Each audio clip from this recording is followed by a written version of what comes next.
Deuxième quart du 14e hizb. Car il détient les clés du mystère qu'il est seul à connaître. Il sait ce que recèle le sein de la terre et le fond de la mer. Nulle feuille ne tombe sans qu'il le sache, et il n'est point de grain dans les entrailles de la terre, ni de brin d'île tendre ou sèche qui ne soit mentionné dans un livre explicite.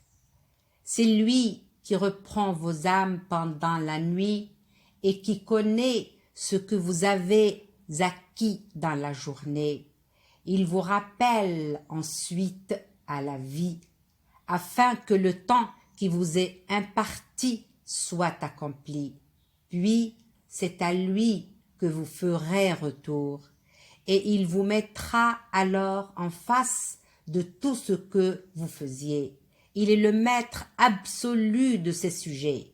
Il vous envoie des anges gardiens, et quand à l'heure de l'un de vous aura donné, nos émissaires viendront recueillir son âme sans jamais manquer à leur tâche. Puis les hommes seront ramenés à Dieu, leur véritable maître de qui procède toute décision et qui est le plus prompt des comptables. Demande-leur, qui vous délivre des ténèbres de la terre et de la mer lorsque vous l'implorez humblement et secrètement en disant « S'il nous délivre de ce péril, nous lui serons à jamais reconnaissants. » Réponds-leur, c'est bien Dieu qui vous en préserve, ainsi que de tout autre danger, mais cela ne vous empêche pas de lui attribuer des associés. Dis-leur, Dieu a le pouvoir de susciter contre vous un catalysme descendant du ciel ou surgissant de la terre, ou de vous diviser en sectes rivales et de faire goûter aux uns la brutalité des autres. Regarde comment nous varions nos enseignements afin de les amener à comprendre. Ton peuple qualifie le Coran d'invention, alors qu'il est la stricte vérité. Dis, je ne suis nullement votre garant. Toute annonce arrive en son temps et en son lieu, et vous le saurez bientôt. Lorsque tu vois ceux qui dénigrent nos versets, évite de te mêler à eux, à moins qu'ils ne changent de sujet. Et si Satan te fait oublier cette prescription, hâte-toi, dès que tu t'en souviendras, de t'éloigner de ce groupe d'iniquité. Certes, ceux qui craignent Dieu ne sont nullement responsables des agissements de ces impies. Tout au plus devrait-il leur faire entendre le rappel du Seigneur afin de les amener peut-être à le craindre. Éloigne-toi de ceux qui font de leur religion un jeu et un amusement et que la vie de ce monde a subjugé totalement.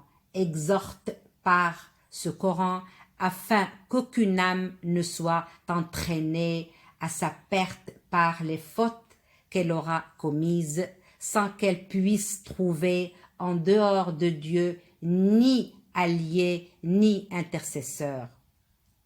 Et quelles que soient les compensations qu'elle offrirait, elles ne seront pas acceptées d'elle. Voilà ceux que leurs péchés auront perdus, qui auront pour breuvage de l'eau bouillante et qui subiront un châtiment douloureux pour prix de leur négation. Dis-leur, invoquerons-nous en dehors de Dieu ceux qui ne peuvent ni nous être utiles ni nous nuire? Reviendrons-nous sur nos pas? après que Dieu nous a déjà montré sa voie, pareils à cet homme rendu fou par les démons et qui erre perplexe sur la terre pendant que ses compagnons l'appellent à les rejoindre. Viens vers nous, cherchant ainsi à le remettre sur la bonne voie. Dis, la voie la meilleure est celle du Seigneur, et nous avons reçu ordre de nous soumettre au Maître de l'univers, d'accomplir la salate et de craindre le Seigneur, car c'est vers lui que vous ferez tous retour. C'est lui qui, en toute vérité, a créé les cieux et la terre. Et le jour où il dira que cela soit, son ordre sera exécuté sur le champ, car sa parole est vérité, et il n'y aura plus de royaume que le sien lorsque retentira la trompette du jugement dernier. Il connaît ce qui est caché et ce qui est visible. Il est le sage et le bien informé. Rappelle-leur le moment où Abraham dit à son père Azar, « Pourquoi prends-tu des idoles pour divinité? À mon avis, vous êtes tous, toi et ton peuple, dans un égarement manifeste. » Et pour raffermir Abraham dans sa croyance, nous étendîmes devant lui le royaume des cieux et de la terre. C'est ainsi que, voyant briller un astre à la tombée de la nuit, il s'empressa de dire « C'est là, mon Seigneur ». Mais lorsque l'astre eut disparu, il déclara « Je n'aime pas ceux qui disparaissent ». Puis, voyant poindre la lune, il s'écria « C'est cela, mon Dieu !» Mais quand la lune disparut à son tour, il déclara « Si mon Seigneur ne m'indique pas la voie à suivre, je serai du nombre des égarés. » Puis vint à se lever le soleil, alors qu'Abraham s'exclama « Voilà mon Dieu, voilà le plus grand !»